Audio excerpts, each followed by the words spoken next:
ઘણા વર્ષો પહેલા એક હરિયાળું જંગલ હતું. એ જ જંગલમાં એક ઊંટ અને એક શિયાળ રહેતા હતા. બંને મિત્રો હતા, પરંતુ બંનેના સ્વભાવમાં ઘણો ફરક હતો.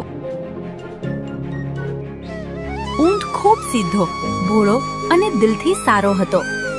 તે કોઈની પણ વાત પર સરળતાથી વિશ્વાસ કરી લેતો, જ્યારે શિયાળ બહુ ચાલાક, ચતુર અને થોડો સ્વાર્થી સ્વભાવનો હતો. તે પોતાની મજા માટે ક્યારેક મિત્રનો પણ ઉપયોગ કરી લેતો.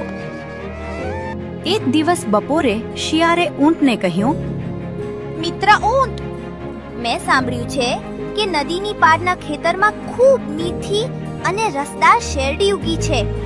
ચાલ ને આજે જઈએ અને મજા કરીએ.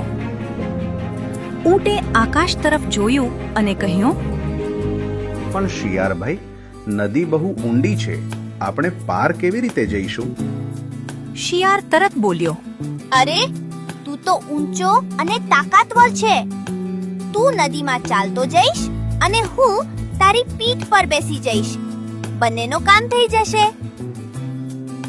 ઊંટે વિચાર્યું, મિત્ર માટે આટલું તો કરવું જ જોઈએ, અને બંને નદી તરફ ચાલ્યા. નદીનું પાણી ઠંડુ અને સ્વચ્છ હતું. ઊંટ ધીમે ધીમે પાણીમાં પગ મૂકી આગળ વધતો હતો. શિયાળ તેની પીઠ પર બેસીને આસપાસના દ્રશ્યો જોઈને ખુશ થતો હતો. વાહ મિત્ર, તારા વગર તો હું ક્યારેય અહીં પહોંચી શક્યો ન હોત. ઊંટના દિલમાં ખુશી છલકાઈ. તેને લાગ્યું કે તેનો મિત્ર ખરેખર તેની કદર કરે છે.